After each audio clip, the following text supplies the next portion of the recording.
170억 달러만 기준으로 해도 우리 하나로 따지면 24조 1천억 원. 역대 최대, 단연 역대 최대입니다. 한국이 전 세계에서 8번째로 많은 무기를 수출하는 국가가 됐다. 본격적으로 하나하나 이제 랭킹 좀 봐야 되지 않겠습니까? 연말인데 5위. 네, 개발자의 큰 그림이 통했다. 종주인국들의 FA-35 같은 거다. FA-50 경공격기입니다. 아, 예. 축하합니다. 4위 알아봐야겠죠? 자, 4위 소개해 주시죠. 이 무기의 A사 자랑스러운 K방산. 이걸 울릉도에 배치했으면 이거는 한국형 패트리엇이라고 불리는 천공투. 네. 또 중거리 지대공 미사일. 아, 여기서 박수 한번 또. 넘버 3. 3위 뭡니까? 침대는 흑표, 전차는 뭐뭐. 예. 별이 5개죠. 네, 네. 전체계의 별이 5개. 네. 올해 가장 많이 팔린 무기 베스트 5 2위.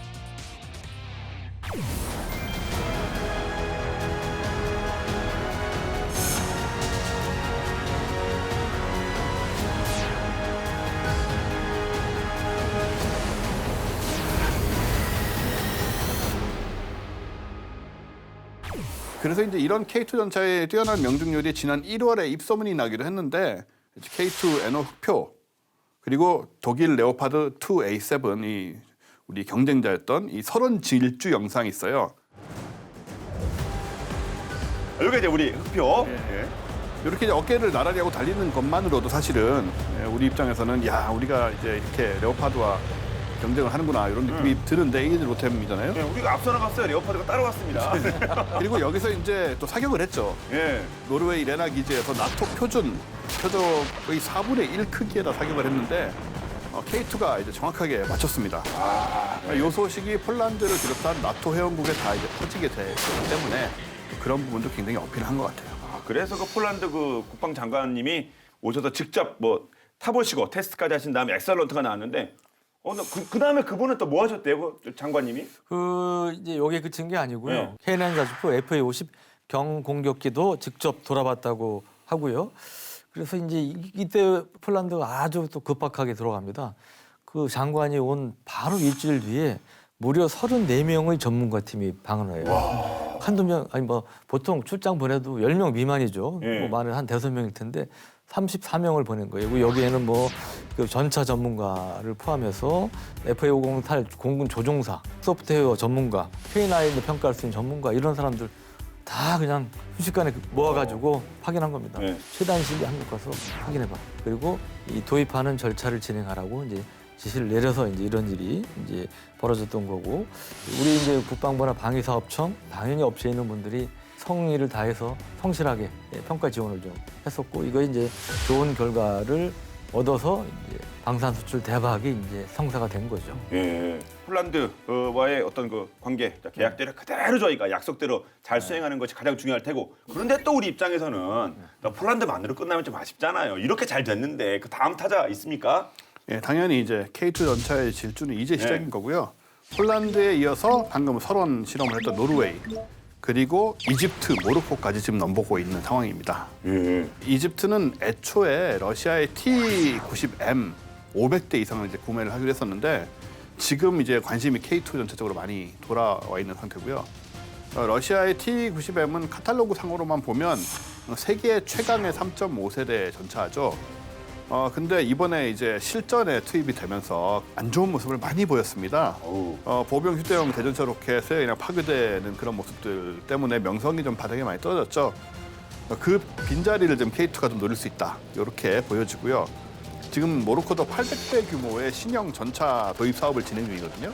수도 외곽에다가 아예 대형 생산 공장을 짓고 현지에서 전차 면허 생산을 하기를 지금 희망을 하고 있는 상황이라 또 우리랑 좀 맞는 것 같아요. 예. 그래서 이집트는 좀 약간 뭐 그러느냐 하는데 모로코는 아프리카하고 전 여기서 뭐 무기 뭐 전차 800대 약간 뭐좀 띄용하거든요. 이거 어떻게 된 겁니까?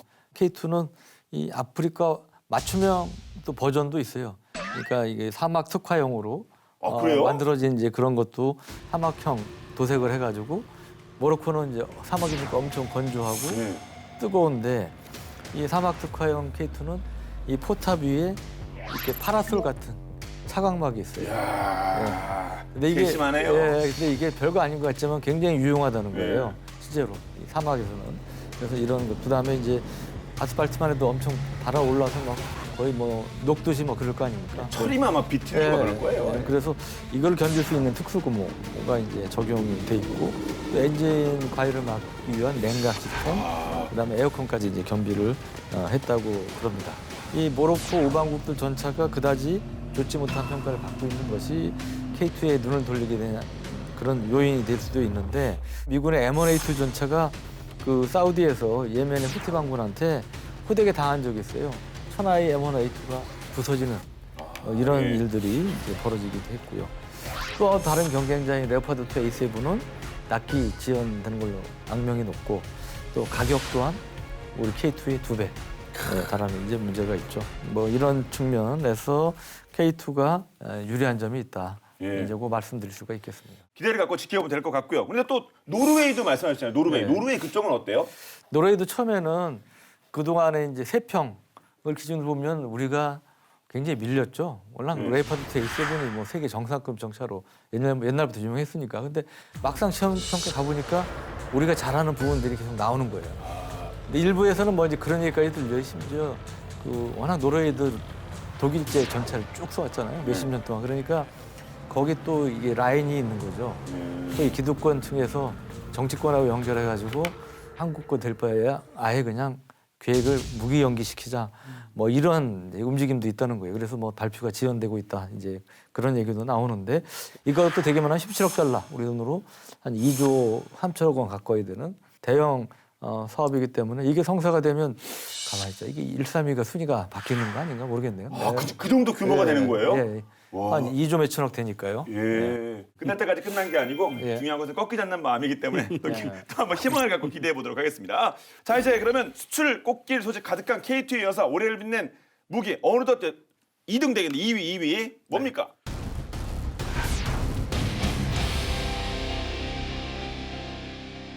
요것도 본게임2 유튜브에 댓글로 힌트를 드리자면 날아오면 막을 방법이 없다. 우리는 로켓의 나라. 다 나와버렸어요. 화력조선 잊지 마세요. 그 현대판이 신기전 이제는 뭐 끝났습니다. 네. 정말 그 영화 신기전도 보면 그 적이 깜짝 놀라거든요. 세상에 뭐 이런 게 다 있나. 아마 얘 앞에 그 적이 있다면 아마 그 정도의 공포감을 느낄 것 같은데.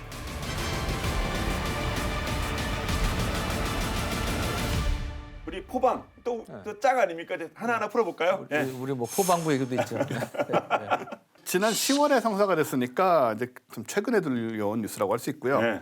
K239 천무 다연장 로켓 발사대 288대와 유도탄 수출을 위한 35억 5천만 달러 한화 5조 원 규모의 기본 계약을 역시 폴란드와 우리 VVIP 폴란드와 감사합니다. 천무 다연장 로켓이 유럽으로 수출되는 건 이번이 처음이고요. 폴란드 국방부는 천무를 국경에 배치하는 건 물론 현지화 개발을 또 할 예정이라고 하고요. 발사대는 폴란드의 사격 통제 시스템과 통합을 하고 폴란드의 열차 트럭을 플랫폼으로 사용한다는 그런 계획을 갖고 있습니다. 네.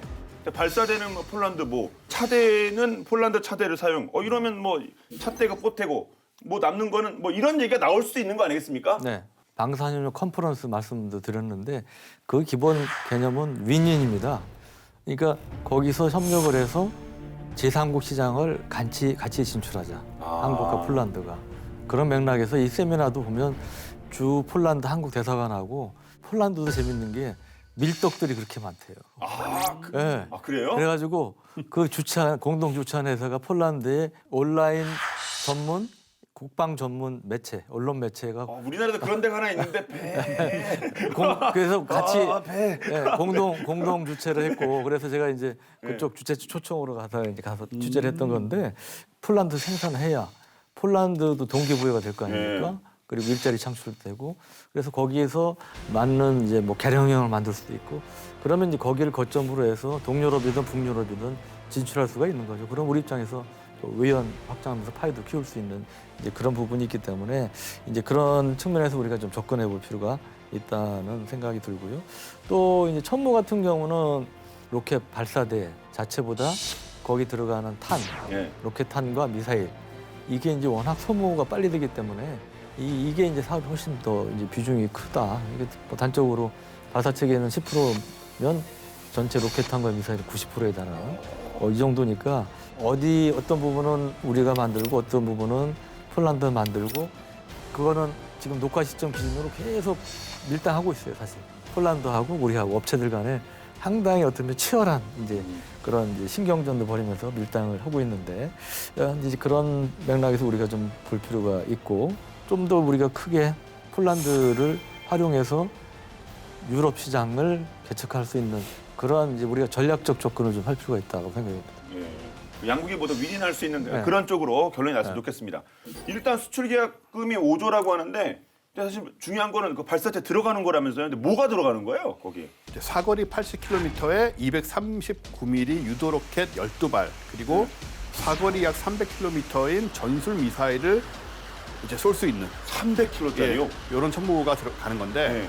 서방 국가에서 사용되는 다연자 로켓 중에 정밀 유도 로켓과 전술 미사일을 함께 운영하는 건 지금 첨무하고 미국제 그 유명한 하이마스 이 두 개뿐이거든요. 폴란드는 원래 이미 그 지난 2019년에 하이마스 20문을 발주를 해서 내년에 도입할 예정이고요. 또 올 들어서 이제 추가 도입을 하려고 했는데 미국 측에서 이제 생산이 안 된다. 그래서 양 문제 때문에 난색을 표명을 했던 거고 그 대안으로 첨부를 찾게 됐지 않습니까?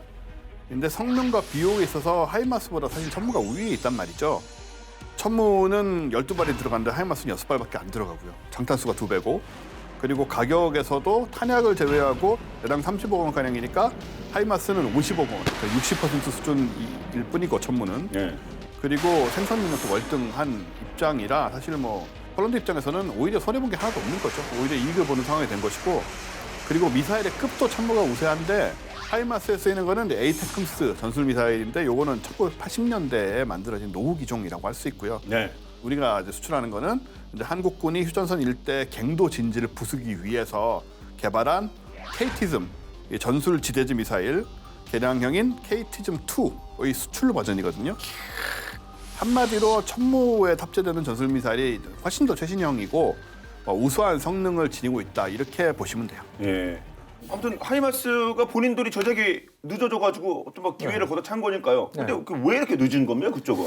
아까 하이마스가 사실은 이제 우크라이나전 통해서 대표적으로 뜨고 있는 그런 네. 무기 중에 하나인데 그러다 보니까 폴란드 외에 뭐 에스토니아, 라트비아 뭐 이런 데가 이제 하이마스 도입 방침을 밝혔고요. 그리고 대만도 우리가 전에도 얘기했지만 29문에 이제 도입을 결정을 했었는데 이 생산 속도가 전혀 뒷받침이 안 된다. 그게 이제 문제인 거고. 왜냐하면 이건 철저하게 분해부에 의해서 하이마스가 만들어지기 때문에 그런 문제가 생기는데 개발 및 체계 통합은 이제 로키드 마틴이 이제 하고 있고요. 예. 탑재 차량은 이제 50고시 트럭이고 그다음에 차대는 BA 시스템스가 지금 하고 있어요. 그러니까 하공이 좀 많은 거예요. 여기저기 막 하다 보니까 가속도를 내기가 힘든 이제 이런 그런 구조고 더구나 이제 폴란드도 그렇지만 어느 나라나 요즘은 무기 수입하면 최대한 기술이 좀 받고 그다음에 물량이 많으면 자국에서 다 생산하려고 그럽니다. 자국 생산 라인 깔아라. 이게 이제 필수 조건 중에 하나인데 하이마스를 구입하는 경우는 구매국에서 이제 예를 들어 부품이라든지 뭐를 만들어야 되는데 구조적으로 어렵잖아요. 그러니까 이제 그런 면에서 메리트가 떨어지는 단점이 있고 그러다 보니까 상대적으로 우리 첨무가 이제 부각이 되는 긍정적인 면에서 어필을 하는 그런 면이 있을 것 같습니다. 예. 하이마스뿐만 아니라 우리 첨무도 이제 주문 폭주로 이렇게 모든 그 주문량을 다 받아들일 수는 없을 것 같거든요. 지금 고민하고 있는 나라는 빨리 결정해야 될 것 같은데 그 고민하고 있는 나라들 있겠죠? 네, 노르웨이. 또 아까도 노르웨이예요? 나왔던데 노르웨이도 지금 보면은 좀 VVIP 가능성이 보이는데 첨무 도입을 좀 추진 중이고요. 지난 9월에 하나 디펜스가 노르웨이의 최대 방산 기업인 콩스버그하고 첨무 발사대 도입을 위한 MOU를 체결했습니다. 콩스버그는 첨무 다연장 로켓 발사대에다가 이제 노르웨이산 NSM 순항 미사일을 적용을 하겠다 이런 방안을 생각 중인데 NSM은 바다 표면의 물체를 공격하고 또 지상 목표물 파괴에 사용하는 그 아음속 미사일이에요. 예. 요거는 길이 4m, 무게 400kg 이상인데 네. 요 탄약은 결합 탄두 형태로 표적 인식 시스템이 장착돼 있다고 해요. 노르웨이 외에도 폴란드, 독일, 말레이시아, 미국에서 요걸 이미 운용을 하고 있고요. 첨무에서 NSM 미사일을 발사하기 위해서 시험 발사하기 위해서 하나 디펜스하고 콩스버그가 미사일 개조도 지금 함께할 계획이라고 합니다. 예. 그러면 폴란드 시작 이제 노르웨이 찍고 어디 또 가고 이렇게 또 연타 이어지겠죠?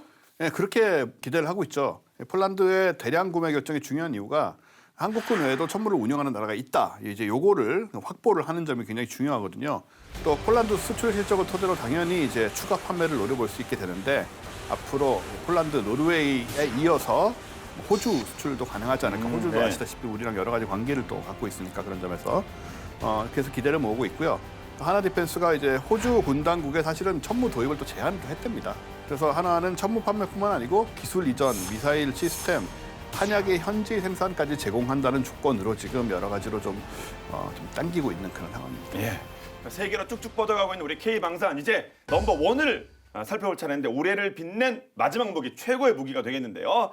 시청자 댓글도 좀 궁금해지긴 하는데 같이 좀 소개해 주시죠. 넘버 원 뭡니까?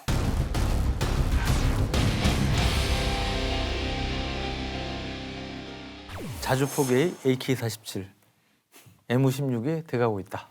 자주포기예요? 네, 답이 자주포기. 나왔구나. 네, 사실 제일 좋은 게 흔한 거 아닙니까? 누구나 뭐 핸드폰도 누구나 보이는 게 특정한 사람만 쓰는 게 아니라 누구나 꺼내면 이게 제일 중요한 거 아닙니까? 그 일종의 고유 명사의 보통 명사라고 있잖아요. 아, 그렇죠, 그렇죠. AK 같은 뭐 그런 거 아닙니까? 뭐의 AK, 뭐의 M16, 그렇죠, 그렇죠. 예. 외국에서 이미 탄착점을 인정했다. 몸에서 전율이 느껴진다. 비행기도 격추할 수 있는 수준. 대공포로도 쓰냐? 자주포. 아이고 좋네요. 가장 많이 쓰는 무기 넘버 원 K9입니다. 축하합니다. 예. 1등이니까 오래 좀 쉬어야 되겠네. 네, 그렇죠. 가장 오래 K9. 예.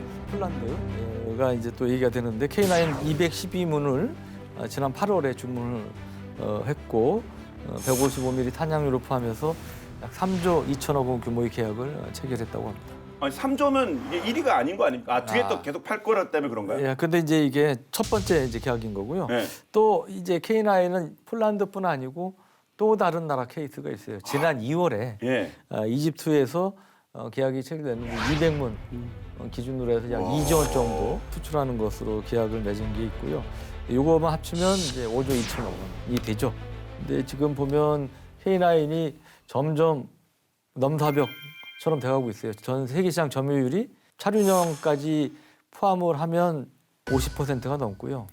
무한 궤도형 중에는 점유율 60%가 넘습니다. 그러니까 AK 뭐 M16 나오는 거 아닙니까? 넘사벽처럼 보였던 펜저 하우비츠 2000을 저만큼 이제 물리치고 앞서가고 있는 이런 상황이고 운영국이 뭐 지금 7개, 8개 나라 뭐 이제 이상 되지 않습니까? 그래서 이제 그런 면에서 앞으로 더 점유율이 높아질 수 있는 이제 그런 것이고 우리나라를 포함하면 전 세계 9개국에서 이제 운영하는 그런 상황이 됐고 튀르키예가 이제 350문, 폴란드가 120문, 핀란드가 48문, 에스토니아 12문, 인도 100문, 노르웨이 23문, 호주 30문. 폴란드도 이게 1차분이지 전체적으로 다 합하면 700문 가까이 되죠. 그다음에 인도도 100문 정도도 추가 도입할 가능성이 많은 것 같습니다. 거기다 이제 이집트 200문이 더해졌고요.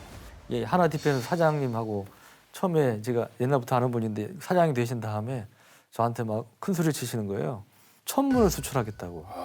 근데 그때 수출된 게 기껏해야 뭐 한 200~300문 됐나요? 우리 한국군 갖고 있는 게 다해 한 1000여 문 정도였는데 그래서 너무 욕심이 많아. 꿈도 크시네. 예. 근데 지금 이제 이 폴란드까지 하니까 예. 1000문이 뭡니까? 한 1600문? 뭐 그 정도 되게 생겼어요. 예. 다시 한번 또 꿈은 이루어진다. 이게 또 그 사장님 대단하신 것 같습니다. 네. 근데 또 이 K9이 성능 시험할 때마다 레전드 뭐 역대급을 찍었다고 하는 얘기를 들었거든요. 근데 이게 무슨 얘기예요?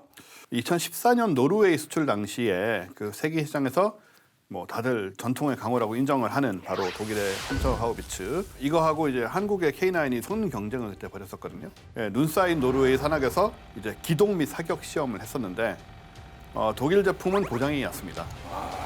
K9은 멀쩡하게 작동을 해서 입찰에 성공을 하게 되죠. K9의 우수한 성능이 세계 최상급의 무기 생산국에 뒤지지 않을 뿐더러 특히 악조건의 기후, 지형 이런 데서는 타이 추종을 불허하는 그런 측면이 있다라는 그런 명성이 이때 또 생겨나게 됐고요. 또 2017년에는 이집트에서 사격 시험을 실시를 했는데 육지도 아닌 바다에다 표적을 띄워놨거든요. 근데 정확하게 명중을 했습니다. 표적은 커요. 이거는 이제 한 축구장 절반 정도, 40m, 60m 이 정도 크기인데 거리가 되게 멉니다. 15km가 떨어진 곳을 쏜 거니까. 그리고 1km 떨어진 전차 크기의 작은 표적도 맞췄고 이런 걸 다 통과를 했습니다. 네. 그 결과가 바로 올해 2월에 이제 이집트 수출 발표로 이어지게 된 것이고 결과적으로는 아시아, 유럽, 대양주에 이어서 중동, 아프리카 지역 첫 진출을 기록하게 된 거죠. 예. 그 힘을 바탕으로 해서 폴란드와 1차 계약이 있었고 근데 이제 2차는 더욱더 기대를 해봐야 된다고요? 그렇습니다. 그래서 총 폴란드에 수출될 규모가 한 672문이다. 이제 이런 얘기가 계속 나오고 있고 K9 수출사상 당연히 최대 규모고요. 그러니까 한국군이 한 1,100문 정도 갖고 있는데 수출된 걸 합하면 앞으로 이 폴란드까지 하면 한 2,300문, 400문 될 거예요. 그러면 정말 엄청난 규모의 경제가 되고 더욱더 이 K9의 경쟁력은 강해질 수밖에 이제 없게 되는 건데 이걸로 끝나는 게 아니고 탄약운반 장갑차 K10 예, 아 하고 맞다, 그렇죠. 그다음에 사격주의 장갑차 K77이 이제 필요하잖아요. 그래서 우리 한국군 기준 K9 6문당 K77이 한 량이 이제 따라 붙고요. K9 한 문에 보통 한 2, 3량의 K10 탄약운반 장갑차가 따라 붙는다고 그래요. 그러니까 이론상인 거고 현실적으로는 이거 매우 어렵겠죠. 왜냐하면 폴란드도 이제 예산 압박이 있기 때문에 이제 그런 점에서 일단 지금 그리고 일단 계약된 거 K9하고 탄약만 됐기 때문에 아무튼 K10하고 K77도 폴란드가 할 수밖에 없다. 그런 것은 이제 우리가 예상해 볼 수 있죠. 네.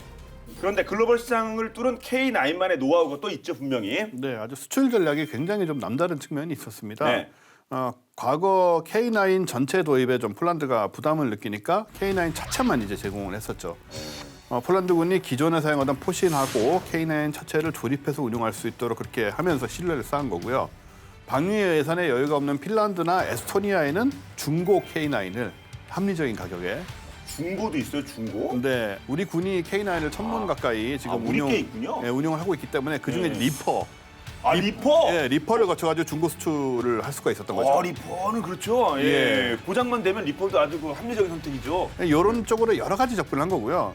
여기에 또 이제 현지 생산, 인도나 호주는 현지 생산을 원하기 때문에 또 과감한 현지화 전략을 구사를 했고요. K9을 홍보할 때 이미 공동 생산과 현지 생산 시설 건설을 이제 약속을 했고요. 수입국 입장에서는 뭐 고용도 늘리고 현지 상황에 맞는 차량을 받을 수 있고 뭐 더불어 또 기술 확보도 되니까 좀 일석삼조라고 할 수 있잖아요. 이렇게 보유국의 필요에 맞는 다양한 옵션을 준비를 했던 겁니다. 아까 사장님께서 여러 가지로 생각을 많이 하셔가지고 천재란 말이 그게 괜한 소리가 아니고 실제로 전략적인 게 다 따라온 거죠. 예. 수출 전략이. 그렇죠. 예. 그래서 K9이 지금 세계 자주포 시장의 절반 이상을 장악하는 엄청난 성과를 거두게 된 거죠. 예. 그걸 완전히 진짜 훨씬 뛰어넘는 그런 좀 성과가 나오고 있으니 아주 뿌듯하실 것 같은데요. 그런데 사실 뭐 기술 이전, 뭐 현지 생산에 뭐가 남느냐. 근데 이 질문은 뭐 계속 나올 수밖에 없는 거긴 한 것 같아요. 예. 무조건적으로 뭐 수출하겠다고 기술을 이전한 형태는 우리가 지양해야죠. 조심해야 되는 부분은 분명히 맞고요. 그리고 나름대로 기술 고도화를 통해서 이거를 우려를 기회로 만든 그런 측면도 있는데 예를 들어 K9의 경우 2018년에 K9A1으로 개량이 됐는데 이때 이제 자동화된 사격 통제 장치, 그다음에 GPS, 야간 잠방경, 보조 동력 장치 등을 장착해서 이제 보다 빠르고 정확한 사격하고 이제 주행의 안정성을 확보했다고 그러고요. 그다음 K9A2의 경우는 선진국도 도전하기 힘든 그런 기술 수준에 이제 도전을 했다는 거예요. 탄약 장전을 100% 자동으로 할 수 있는 자동화 포탑을 채택을 했고요. 그다음에 분당 발사 속도를 종전 분당 6발에서 9발로 50% 늘린 개선이 됐고 운용 병력도 5명에서 3명으로 줄이고 무한궤도 방식 아니에요? 근데 이제 고무궤도가 사실은 요즘 상당히 어떻게 보면 핫 아이템으로 부상했대요. 레드백 때도 저희가 레드백 언급했죠. 그러니까 레드백이 어떻게 보면 선구자적인 역할을 했다는 거예요. 그 레드백이 잘 되니까 이제 뭐 독일의 그 라인메탈 사도 뭐 비슷한 거 하고 도입하고 뭐 그런 상황인데 여간 이 고무궤도 장착도 추진 중인데 이게 이제 철궤도에 비교해서 중량, 소음, 진동을 줄일 수 있고 보다 안정적으로 주행을 할 수 있다고 합니다. 그리고 K9A3가 이제 앞으로 개발될 건데 이거는 이제 사거리를 늘리는 데 좀 중점을 두고 있어요. 80km 이상. 그래서 ADD 주관으로 지난 9월부터 K9 관련해서 초장사정 화포체계 사거리 증대 기술 과제 사업이 이제 착수가 됐다는데요. 그래서 이 사업은 이제 오는 2027년 8월까지 60개월간, 그러니까 5년이죠. 5년간 약 496억 원을 투자할 계획입니다. 이거는 초장사정 확보 체계하고 관련된 체계를 통합을 해서 신형탄을 개발하는 그러한 계획이라고 알려지고 있습니다. 네. 아 그럼 이제 앞으로 뭐 그렇게 계속 업그레이드가 되니까 K9 수출도 계속 되겠죠? 네, 뭐 결국은 AK-47처럼 되려면 네. 뭐 더욱 많이 팔아야 되고 점유율도 높여야 된다. 물론이죠. 예. 네. 이제 영국이나 미국 같은 방산 선진 시장 진출에도 지금 힘을 쏟고 있는. 그 최종 목적지죠, 뭐 사실은. 그렇죠. 예, 예. 네. 지난 9월에 영국에서 세계 최초로 K9A2의 공식 기동을 선보이기도 했는데요. K9A2는 영국 대표 방위산업박람회의 DVD 전시회에 참여하면서 본격적인 활동을 시작을 했습니다. 네. 영국 현지 방산 업체들하고 팀 썬더를 이제 꾸려서 K9A2가 영국 육군의 MFP 자주포 획득 사업에 지금 도전할 계획이고요.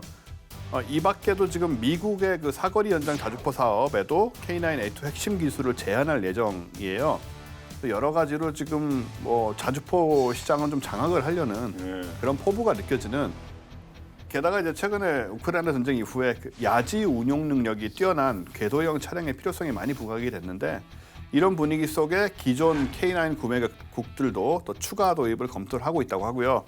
그래서 앞으로 그 K9 유저 클럽이 더욱 확대돼서 정말 막 80% 90%를 점유하는 날이 오지 않을까 그런 기대까지. 그러니까 사장님이 아까 말씀하신 게 뻥카가 아니라니까 그게 다 계획이 있었던 겁니다. 그 부분 사장님께서. K9 유저 클럽이 뭐 30, 40개국 이렇게 뭐 50개, 60개국처럼 이렇게 계속 확대되어 갔으면 좋겠습니다. 지난주에서 이번 주까지 2022년 올해 한국을 빛낸 무기 베스트 5 살펴봤는데요. 정말 자랑스러운 시간이었습니다. 그런데 연말 특집 본게임 투를 축하해 주시기 위해서 많은 분들께서 정말 스페셜한 분들께서 축하 메시지를 보내주셨다고 하네요. 어떤 내용일지 함께 화면을 통해서 만나보겠습니다.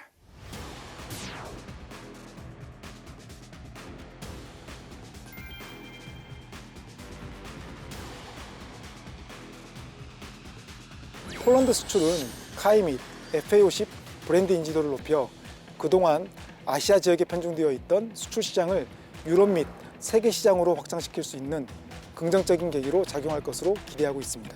FA50의 경쟁력을 무기로 내년에는 국산 완제기 수출 시장 확대를 위해 더 많은 노력을 기울일 것입니다. 이에 대한 일환으로 유럽, 아프리카, 남미 등 지역별 거점 사무소를 개설하여 고객 특성에 맞는 맞춤형 시장 개척 및 캠페인 활동을 적극 진행할 계획입니다. 조만간 좋은 소식을 전할 수 있기를 기대하고 있습니다. 당사 FA50을 비롯한 K방산에 시청자들이 많은 관심을 가질 수 있도록 좋은 프로그램을 만들어주셔서 감사드립니다. 2023년에도 KF11, FA50 등 당사 대표 제품에 대한 지속적인 관심과 응원 부탁드립니다. 감사합니다.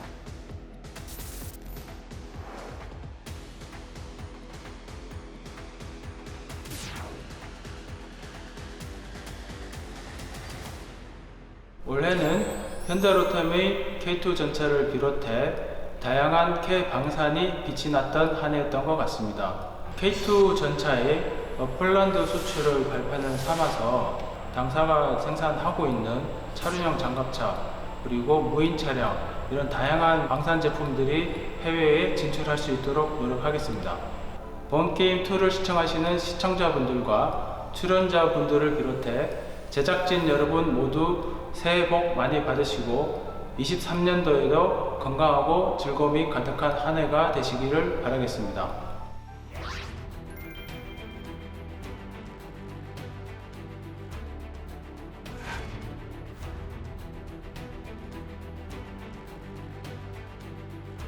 네, 여러분이 잘 아시는 K9 자주포는 한화 에어로스페이스의 대표적인 수출 무기 체계이자 대한민국 방산 수출을 이끄는 효자 제품입니다.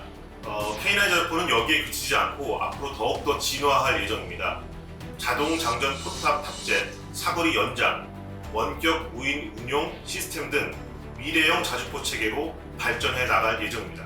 또 레드백 우병 전투 장갑차는 호주 랜드 400 3단계 사업에 최종 경쟁 장비로 선정돼 있어서 내년 최종 결과를 기다리고 있습니다. 이 외에도 천무 다연장 로켓 체계, 타이권 차륜형 장갑차 등 다양한 제품에 대한 글로벌 마케팅이 이루어질 예정입니다. 앞으로도 더 유익하고 재미있고 더 정확한 밀리터리 정보 전달해 주시길 바라고요. 특히 대한민국 방산 기업의 역량을 널리 알려주시고 전파해 주시면 감사하겠습니다.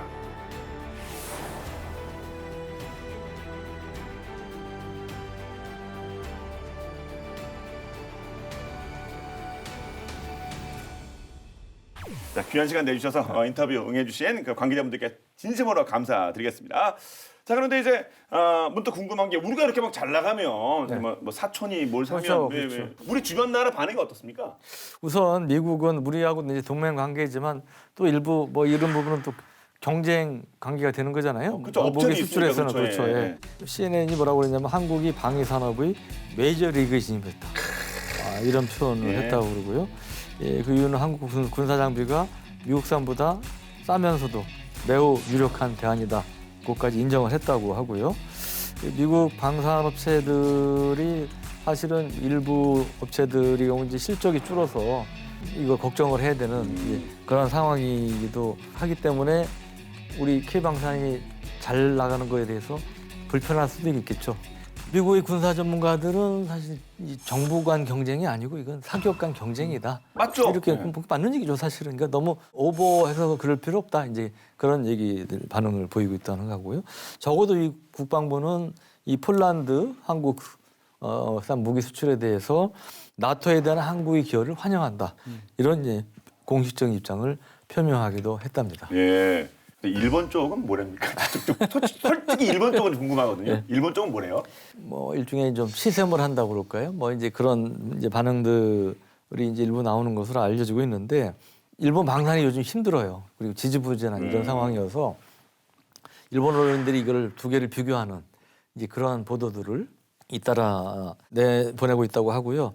사실은 우리나라나 일본이나 제조업이 강국이고 후발주자라는 이제 공통점이 있는데 결과는 대조적이다. 이런 쪽에 이제 일본 언론들이 이제 초점을 맞췄다는 얘기도 나옵니다. 근데 아시다시피 일본은 이제 2차 대전 이후에 소위 전후의 이제 평화주의 노선 뭐 이런 거에 따라서 또 평화헌법 이런 거에 따라서 이제 무기 수출 3원칙, 이 공산권하고 분쟁 지역의 수출을 금지하는 이거를 견제해 오다가 2014년에 이제 국내 정세를 이유로 해가지고 47년 만에 제3국에 수출할 수 있게끔 개정을 하죠.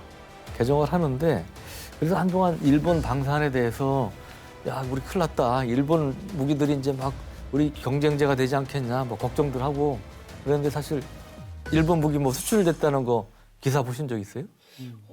거의 없는 것 같은데. 그렇죠. 왜 뭐, 예. 지난 8년간에 몇 개 있었냐? 단 한 건. 와. 그것도 2020년에 미쓰비시 전기가 필리핀에 그 감시 레이더를 수출한 거 딱 한 건이었어요. 그러니까 일본 방산은 상당히 그런 면에서는 지지부진하다. 예. 전에 제가 몇 번 얘기했었는데요. 여기는 진짜 안 되는 가장 결정적인 이유 가격. 가격이 너무 비싸요. 아파트 한 대가 1,000억 원이 넘어서 조달을 중단하잖아요. 예. 내수가 그렇게 비싸니 수출용도 뭐 가격을 예. 얼마나 낮출 수 있겠습니까? 예. 아, 그렇군요. 뭐 일본 오케이 8년 만에 실적 한 건이랍니다. 자 이제 중국 쪽 가볼까요? 중국 반응 어떻습니까? 어떨 것 같으세요? 중국은 좀 불편할 것 같아요. 그 신경전이 있는 부분도 있잖아요. 특히 군사적인 측면에서. 그렇죠. 또 중국은 그런 거를 숨기질 않죠. 중국은 한국 무기 수출액이 사상 최대를 기록하고 있다고 보도를 했는데 이게 지속적이지는 않을 거다라고 불편한 심기를 뭐 숨기지 바람은 않고 아니겠죠. 뭐, 네, 뭐, 예. 전망을 그렇게 했고요. 뭐 그렇게 전망. 예. 그리고 아랍에미레이트, 이제 사우디아라비아를 제외한 여타 국가의 한국 무기 도입이 임시 방편인 것 같다. 이런 식으로 예. 수익성 측면도 회의적이다라고 얘기를 했고요. 또한 본 게임을 좀 보셔야겠는데요, 그분들은 본 게임을 보셔야 될 것 같은데. 한국산 무기를 대량 주문한 국가 가운데 경제 선진국이 없다. 그리고 대규모 무기 주문에 따른 비용 문제로 이 나라들에서 아마 논란이 지금 심하고 아마 돈을 다 못 낼 수도 있다라는 걱정까지 해주고 있습니다. 뭐그왜 말고 우리 많이 하고 있는데 핀란드, 노르웨이 뭐 예. 아마 폴란드 호주도 같은 그렇고 많이 하는데. 폴란드도 많이 팔다 보니까 폴란드도 있죠. 예. 폴란드가 이집트, 뭐 예. 돈을 낼 수 있겠어 이런 걱정을 하고 있는 것 같아요. 예, 뭐 사우디 걱정, UAE 걱정 안 해도 될 것 같은데 하여튼 예, 알겠습니다. 뭐 오케이 뭐. 예. 이런 톤으로 봐서 이제 뭔가 좀 많이 불편한 것 같고요, 기분이. 그래서 생각해 보면 우리나라가 지금 앞에 얘기 나왔지만은 세계 4대 방산 국가를 목표로 하고 있는데 지난해 말 기준으로 세계 4위가 중국이었거든요. 아. 예. 예. 그래서 지금 뭔가 좀 우리가 많이 파는 게 불편하고 예. 그걸 또 숨기지도 않는 예, 중국 특유의 모습을 보이고 있습니다. 네. 예? 불편할만 하네요. 뭐 거기가 그 지금 4위 차지하고 있고 우리는 4강에 들어가야 되는 입장이니까. 자, 우리나라의 수출 4강 그만큼 실현 가능성이 높아 보이는 것도 같으니까 뭐 주위 나라도 긴장하고 있는 것 같습니다. 하지만 더 성장하기 위해서 계속 또 고민하고 또 발전시켜야 될 부분들이 많이 있겠죠? 그렇죠. 우리가 여기 이제 자만해서는 안 되고요. 참고로 이제 폴란드 대박으로 인해서 지금 그 방산 새 역사를 쓰고 있는데 이것도 사실 오래 가기 힘들다 이런 우려도 있어요. 왜냐하면 이렇게 된 배경이 여러 가지 가성비와 뭐 빠른 공급 뭐 이런 건데 이제 독일이라든 이런 나라들이 생산 라인이 거의 없어졌다가 이제 그 우크라이나 전쟁으로 다시 막 살리고 있단 말이에요. 그러니까 그런 나라들이 이제 3, 4년 뒤쯤에는 정상화 된다는 거죠. 그러면 이제 우리가 그럴 때 제대로 경쟁력을 갖출 수 있는 실력을 갖춰야 된다 이제 그런 맥락에서 이제 수출 품목도 다양화하고 중소벤처기업 수출도 확대하고 그다음에 뭐 수출 주체라든지 방식을 다양화하는 등의 이른바 이제 차세대 방산 수출 전략, 차세대 무기뿐 아니고 방산 수출 전략도 우리가 좀 고민해서 이제 노력할 필요가 있다는 것이고 또 우리 이제 보면 단순히 무기만 수출하는 게 아니고 어떤 서비스까지 포함한 패키지로 이제 수출하는 방안 이제 그런 것도 우리가 고민할 수 있을 것이고 또 하나 이제 폴란드 거점으로 한 제3 지역, 제3 시장 진출 관련 이제 그 노력 필요성도 얘기했는데 특정 국가에 상당히 많은 수출이 있을 경우 거기를 거점으로 해서 예를 들어 동남아 같은 인도네시아 거점으로 해서 우리가 뭐 하려고 했듯이 뭐 이런 등등의 이제 전략과 이런 것들이 필요하지 않나 이렇게 생각이 듭니다. 그리고 또 부가가치가 높은 뭐 항공기라든지 미사일 또 뭐 함정 뭐 이런 거 이제 수출 비중을 좀 높일 필요도 있겠죠. 네. 국방부가 또 좀 도움이 되기 위해서 나서고 있는 상황인데 범정부 차원의 방산 수출을 주도하는 컨트롤 타워인 방위산업수출기획과를 신설했다고 합니다. 그 새로 부서를 만들었어요? 네네. 오. 방위산업수출기획과는 지속적인 방산 수출 성장을 위한 패키지 전략 등을 마련하는 그런 업무를 맡게 되는데 수출 무기의 장비 운영, 교육, 훈련, 후속 군수 지원까지 이제 패키지로 제공을 하면서 국산 무기에 대한 신뢰를 높이고 또 방위 산업이 국가 전략 사업이 되도록 적극 지원을 하겠다. 또 이런 방침입니다. 네.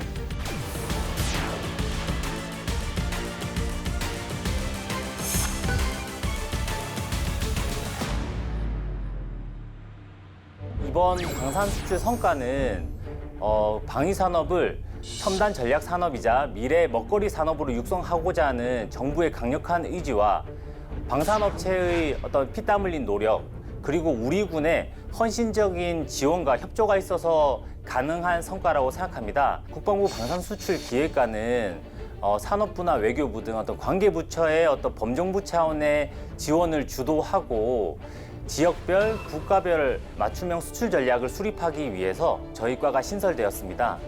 앞으로 국방부는 방산 수출 성과가 지속적이고 체계적으로 진행될 수 있도록 장관님 포함 실무자 모두 적극적으로 노력하고 협력하도록 하겠습니다. 우리 국민 여러분과 시청자 여러분께서 어떤 응원과 많은 관심을 부탁드리겠습니다. 근데 그 우리 국내 방산 기업의 규모를 더 키워야 한다. 네. 뭐 미국에 뭐 큰 회사를 많이 있습니다. 뭐 그런 네. 얘기는 어떻게 생각하십니까? 저도 원론적으로 적극 공감입니다. 왜냐하면 세계적인 트렌드예요. 뭐 미국, 유럽 여러 나라들이 보면 회사 이름이 헷갈릴 정도로 M&A 인수합병을 많이 했고요. 이제 그런 맥락에서 보면 우리는 방산 적어도 내수 기준으로 보면 내수 시장에 비해서 업체가 좀 일부 중복되는 이제 그런 부분도 있고 그래서 우리가 수출을 겨냥한다면 이제 그런 노력도 필요하다고 봅니다. 네.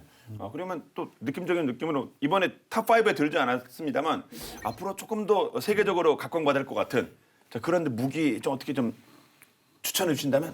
뭐 역시 레드백이 아닐까. 지금 뭐 약간 뭐 복잡한 그런 얘기들이 오고 가고 있긴 하지만은 네. 어쨌든 잘 만든 기종이고 지금 수출되는 기종들이 호평을 받을수록 앞으로 이제 레드백을 포함해서 새로운 뭐 기종들도 많은 사람들이 관심을 갖게 되지 않을까 그렇게 생각이 되고요.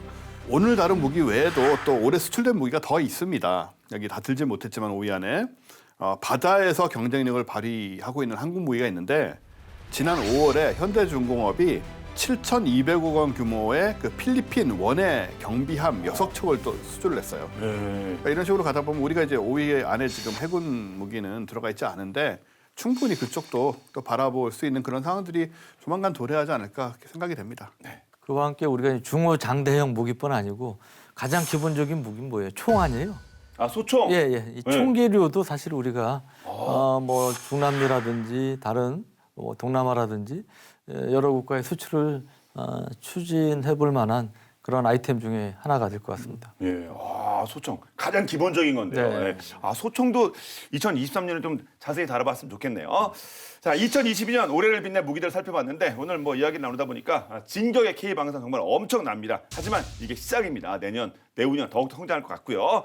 한 해 동안 이제 본 게임 2 아껴주신 많은 분들께 저희가 한 말씀 드리면서 오늘 시간을 정리해야 될 것 같습니다. 한 말씀 부탁드립니다. 역시 이게 무기라든가 이 군사 쪽 세계는 좀 다이나믹할 수밖에 없는 것 같아요. 그게 긍정적인지는 둘째치고 어쨌든 뭐 올해는 러시아 우크라이나 전쟁도 발발을 했고 그런 상황 속에서 이제 실제로 이제 그 드러난 군의 모습들 생각보다 뭔가 그 전력이 강하지 못하다라든가 뭐 이런 것도 무기들이 실전에 등장을 하면서 의외의 약점을 선보인다든가 이런 과정에서 어쨌든 우리 입장에서는 이제 방산을 키워야 되는 상황에서 그런 거를 또 보면서 타산지석으로 삼아서 우리가 만들어내는 또 수출할 이런 새로운 무기들은 또 어떤 부분들을 보강을 해야 되고 어떤 부분들이 지금 세계적으로 필요한가 이런 것들을 또 같이 볼 그런 기회는 됐던 것 같아요. 그래서 이 다이나믹하게 움직이는 군과 무기의 세상 이 흐름들을 보면서 또 내년도 우리가 본 게임을 통해서 그런 걸 분석해 나가면서 준비해 나갈 수 있는 그런 또 한 해가 되지 않을까 그렇게 생각이 됩니다. 네. 저는 이제 오늘 주제가 진격의 K 방산이니까 방산에 좀 국한해서 말씀을 드리면 우선 폴란드 관련해서는 아까 이제 윈윈 모델을 만들어야 된다 말씀드렸는데 우리가 중요한 이제 포인트 중에 하나는 우리는 어쩔 수 없이 이제 유사시 전면전에 대비를 해야 되는데 그러면 군수 공장이 가동돼야 되잖아요. 근데 우리는 이제 종심이 짧으니까 전쟁 나고 아주 빠른 시일 내에 후방에 있는 군수 공장도 파괴될 가능성이 많죠. 그렇죠. 그렇죠? 네. 그럼 이걸 뭔가 백업을 해줄 뭐가 필요한데 폴란드가 이제 그런 역할을 하면 어떠냐는 거죠. 폴란드가 우리하고 똑같은 K9 무기만 몇 개 가는 거 아니고서 K9, K2 전차, 그다음에 천무, 중요한 것들 뭐 거의 다 있죠. 예. 그다음에 로켓탄도 많고. 그러면 우크라이나에도 나타나지만 이 탄약이 좀 부족해가지고 러시아나 우크라이나 다 지금 난리지 않습니까? 그러니까 평상시에 뭐 그 많은 것을 다 미리 만들어서 비축해 놓을 수는 없고 유사시 이제 가동을 시켜야 되는데 그런 면에서 특히 이제 로켓탄이라든지 이런 것들 생산이 중요해지는데 이제 그런 역할을 폴란드가 일종의 우리 후방 기주로 역할을 할 수 있다는 거죠. 폴란드의 경우도 마찬가지. 자기들이 만약에 러시아로부터 뭐 했을 때 우리 대한민국이 그거를 이제 지원해 줄 수 있는 이런 게 되는 거고. 그러니까 상호 후방 약간 군수기지기 같은 이런 역할도 할 수 있는 측면이 있어요. 이게 아주 국가적 전략적인 측면에서도 우리가 볼 필요가 있다는 말씀을 드리고 싶고 우리가 수출하는 우리가 만드는 무기들이 세계 평화를 지키는데 크게 이바지하기 바랍니다. 오늘 본게임 여기까지입니다. 저희 본게임은 국방TV 유튜브를 통해 언제든지 시청할 수 있으니까 많은 활용 부탁드리겠습니다. 다음 수업 화끈한 내용 돌아올게요. 지금까지 저희는 본게임 2의 S였습니다. 고맙습니다. 네. 이렇게 또 오늘 한 해를 또 저희가 마무리를. 한 해를 이렇게 기쁜 소식으로 마무리할 수 있게 돼서 정말 다행이고 감사하게 생각을 합니다. 네. 저희가 참 아이템 부족은 방송계의 어떤 게 부질병 정말 우리 고생해 주시는 분들 특히 인터뷰해 주시는 분들 덕에 그냥 한 해 그냥 아이템이 막 넘쳐났어요 이거. 네, 맞습니다. 우리나라 무기들이 이렇게 많이 팔려가지고